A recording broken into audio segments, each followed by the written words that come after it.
পাঁচ ওয়াক্ত নামাজের পর 33 বার সুবহানাল্লাহ, 33 বার আলহামদুলিল্লাহ এবং 33 বার আল্লাহু আকবার পড়বে। আল্লাহ রাব্বুল আলামিন ওই ব্যক্তিকে, হজকারী ব্যক্তিরা হজ করে যে সওয়াব লাভ করেন, আল্লাহ তাআলা এই ব্যক্তিকে সেরকম সওয়াব দান করবেন। ধনী সাহাবীরা আর্থিক ইবাদত করে যে সওয়াব লাভ করেন, আল্লাহ তাআলা এই পাঁচ ওয়াক্ত নামাজের পরে এই তাসবিহ পাঠকারীদেরকে একই রকম সওয়াব দান করবেন। ভাইরা আমার, আবারও বলছি, এর মানে এই নয় যে হজ করার যে মর্যাদা আছে হুবহু সেই মর্যাদা সব দিক থেকে শতভাগ সেই রকমই আপনি আল্লাহ তাআলার কাছে মর্যাদা লাভ করবেন এই আমলের মাধ্যমে, পাঠা তা নয়। তবে হজ করে যে পরিমাণ সওয়াব পাবেন, বিনিময় পাবেন, আল্লাহ আপনাকে সে পরিমাণ বিনিময় দান করবেন। তাহলে একটি আমল আমরা পেলাম, সেটা হলো প্রত্যেক ফরজ নামাজের পর, পাঁচ ওয়াক্ত ফরজ নামাজের পরে তাসবিহ পাঠ করা, সুবহানাল্লাহ, আলহামদুলিল্লাহ, আল্লাহু আকবার।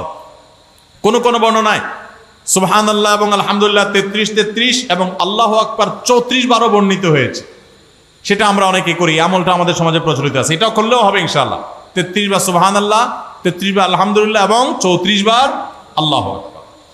দ্বিতীয় আমল, যে আমল আমাদেরকে হজের সওয়াব এনে দিবে ইনশাআল্লাহ, উমরার সওয়াব এনে দিবে, সেটি হলো সকালে ফজরের নামাজ জামাতের সাথে পড়ার পর যদি কেউ বসে বসে আল্লাহর জিকিরে মাশগুল থাকে, ফজরের নামাজ জামাতের সাথে পড়লেন, মা বোনরা আপন জায়গায় পড়লেন, পড়ার পর জিকির আজকার করলেন বসে বসে।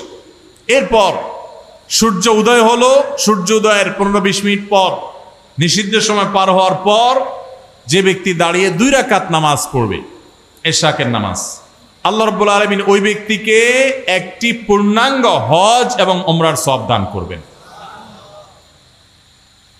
তাহলে সকালে এশাকের নামাজ পড়ার মাধ্যমে হজের সওয়াব লাভ করা, এটা তো আমরা চেষ্টা করতে পারি, কি বলেন? আল্লাহ তাআলা আমাদেরকে তৌফিক দান করুন। 3 নম্বর যে আমলের মাধ্যমে আমরা হজের সওয়াব পেতে পারি, সেটা হলো দ্বীনি জ্ঞান অর্জন করার জন্য বা দ্বীন শেখাবার উদ্দেশ্যে যদি কেউ মসজিদে যায়, দুনিয়াবি উদ্দেশ্যে না, টাকার উদ্দেশ্যে না, আল্লাহর সন্তুষ্টি লাভের জন্য মসজিদে গেছে, উদ্দেশ্য মানুষকে দ্বীন শিখাবে, কোরআন শিখাবে, অথবা কোরআন নিজে শিখবে, এই কোরআনের জ্ঞান, হাদিসের জ্ঞান, ইসলামের জ্ঞান অর্জন করার জন্য যদি কেউ মসজিদে যায়, এই যাওয়ার কারণে আল্লাহ রাব্বুল আলামিন তাকে এহরামকারী, হজ আদায়কারী ব্যক্তির সমপরিমাণ সওয়াব দান করবেন। তাহলে 3টা আমল পেলাম। 3 নম্বর আমল হলো যে যদি কেউ মসজিদে জ্ঞান অর্জন করার জন্য যায়, কোরআন হাদিসের ইলম অর্জন করার জন্য যায়, তাবরানী শরীফে এই সম্পর্কে হাদিসে বর্ণিত হয়েছে, নবী সাল্লাল্লাহু আলাইহি ওয়াসাল্লাম বলেছেন, মান গাদা ইলাল মসজিদি লা ইউরিদু ইল্লা আন ইয়াতাআল্লামাহু খায়রান, ইল্লা আন ইয়াতাআল্লামা খায়রান আও ইউআল্লিমাহু। কোন ব্যক্তি যদি মসজিদে যায় কোরআন হাদিসের কোন জ্ঞান অর্জন করবার জন্য বা জ্ঞান দেওয়ার জন্য, শিক্ষকতা করবার জন্য, কানা লাহু কাআজরি হাজ্জিন তাম্মান হাজ্জাতুহু, তাহলে আল্লাহ তাআলা তাকে এমন একটা হজের সওয়াব দিবেন যে হজটা পরিপূর্ণ হজ, সুবহানাল্লাহ, অপূর্ণ না, পরিপূর্ণ হজের সওয়াব দান করবেন। তাহলে মসজিদে শুধুমাত্র বাচ্চারা মক্তবে যায় এটাই যথেষ্ট নয়, মসজিদে ওলামা একরাম, ইমাম সাহেবগণ বিভিন্ন বয়সের মানুষের জন্য বিভিন্ন ধরনের দ্বীন শিক্ষামূলক আয়োজন রাখবেন, আমরা সেগুলোতে শামিল হওয়ার জন্য যাব, এর মাধ্যমে হজের সওয়াব পাওয়া যাবে ইনশাআল্লাহ। 4 নম্বর, মসজিদে কেউ 5 ওয়াক্ত নামাজের জন্য যখন বের হবে, 5 ওয়াক্ত নামাজ পড়ার জন্য বের হলে, আল্লাহকে সন্তুষ্ট করার জন্য 5 ওয়াক্ত নামাজের উদ্দেশ্যে মসজিদে বের হওয়াটাও মানুষকে হজের সওয়াব এনে দেয়। এই সম্পর্কে নবী সাল্লাল্লাহু আলাইহি ওয়াসাল্লামের হাদিস বর্ণিত হয়েছে যে এই ব্যক্তিকে আল্লাহ রাব্বুল আলামিন আজরুহু কাজরিল হাজ্জিল মুহরিম, ইহরাম পরিহিত হজ আদায়কারী হাজী সাহেবের মতো বিনিময় আল্লাহ তাআলা মসজিদে নামাজের উদ্দেশ্যে, ফরজ নামাজের উদ্দেশ্যে যারা যায় তাদেরকে দান করেন।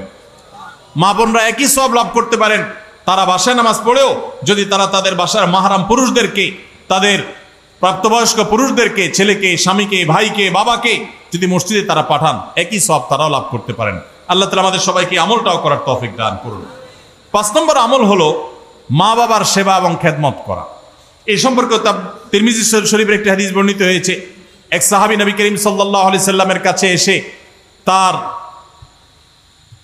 ইবাদত বন্দেগী যেগুলো তিনি শারীরিকভাবে করতে পারেন সেগুলোর পাশাপাশি আর্থিক ইবাদতের প্রতি তার আকুতির কথা জাহির করলেন। নবী করিম সাল্লাল্লাহু আলাইহি সাল্লাম সাহাবীকে পরামর্শ দিয়েছেন, তোমার মা বাবা তুমি যদি তাদের সেবা করো, তাদের খেদমত করো, তাদের শুশ্রূষা করো, তাদের প্রতি ইহসান করো, তাদের যে কোনোভাবে তাদের কল্যাণ সাধন করার চেষ্টা করো এবং তাদের সেবায় নিজেকে নিয়োজিত রাখো, আল্লাহ রাব্বুল আলামিন তোমাকে হজ আদায়কারী ব্যক্তির মতো সওয়াব দান করবেন।